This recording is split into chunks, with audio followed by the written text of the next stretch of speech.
Have you noticed that every election season, Nigeria becomes religious? Not church religious, not mosque religious, political religious.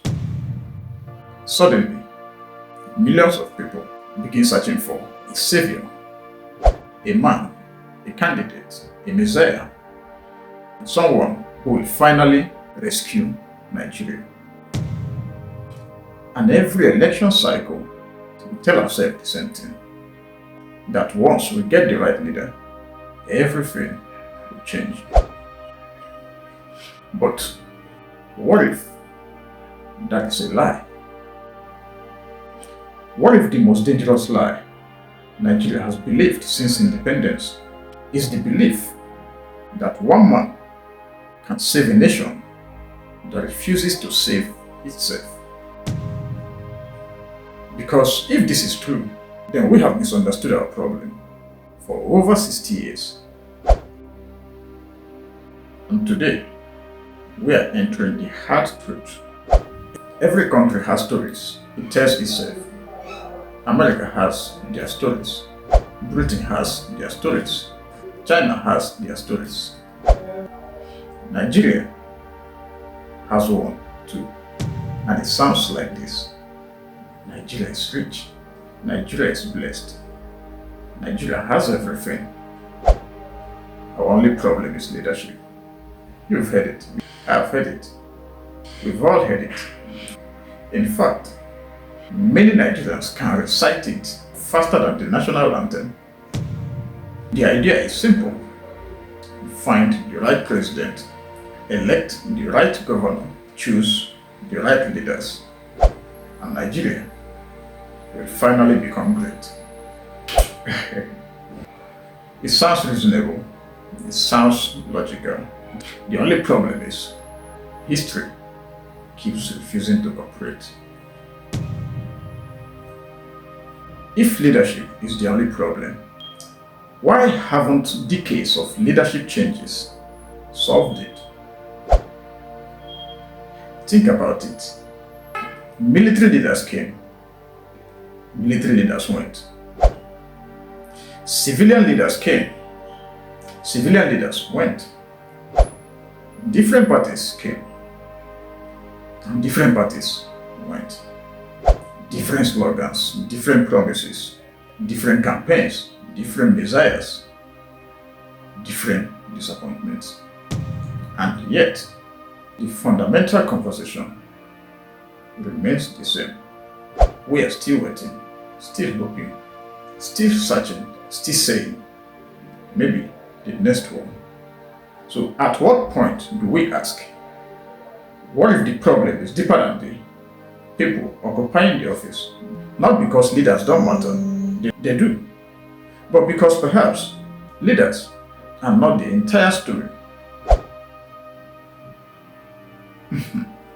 Now here's the thing. The reason that this lie survives is because it feels good. It gives us somebody to blame.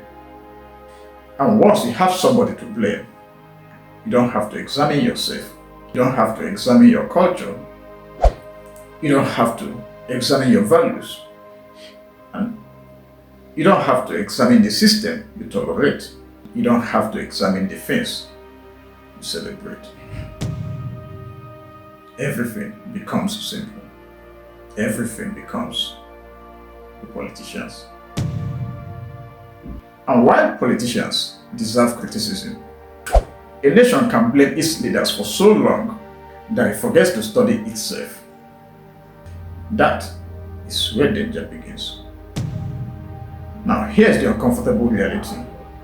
Leaders do not emerge from outer space. They emerge from societies, from cultures, from institutions, from environments, from incentives, from citizens. The politician buying votes did not invent vote selling. The official demanding bribe did not invent bribery. The leader abusing power did not invent the culture that often celebrates power without accountability. Again, this is not an attack on Nigerians. It's an invitation to honesty. Because if corruption exists at every level of society, why do we expect it to disappear at the highest level? If accountability is weak everywhere, why do we expect it to suddenly become strong in government?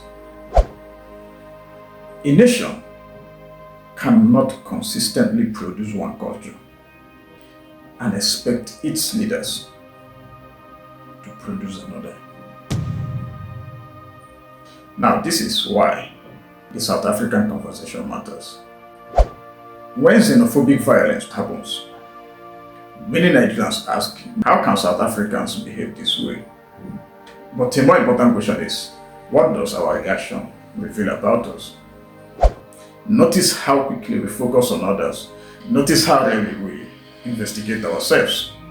Notice how comfortable we are discussing their failures while avoiding our own. That instinct may be one of the reasons we remain stuck. Because growth begins where excuses end. Real changes begins the moment citizens stop waiting for heroes. Not because leaders don't matter, but because nations are bigger than leaders. Much bigger.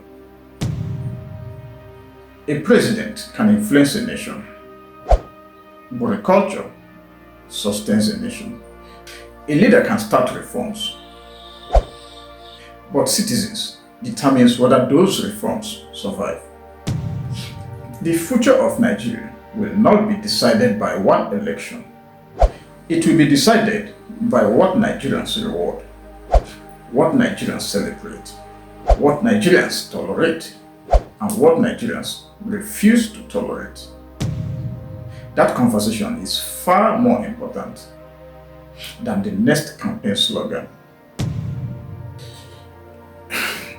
So perhaps the biggest lie we have told ourselves since independence is not that leadership matters. Leadership matters. The lie is believing that leadership alone matters. Because nations do not rise because good leaders appear.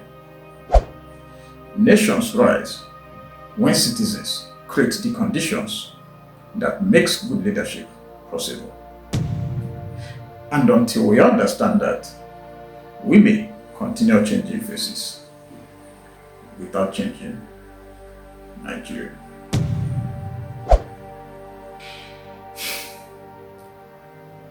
I am Christopher.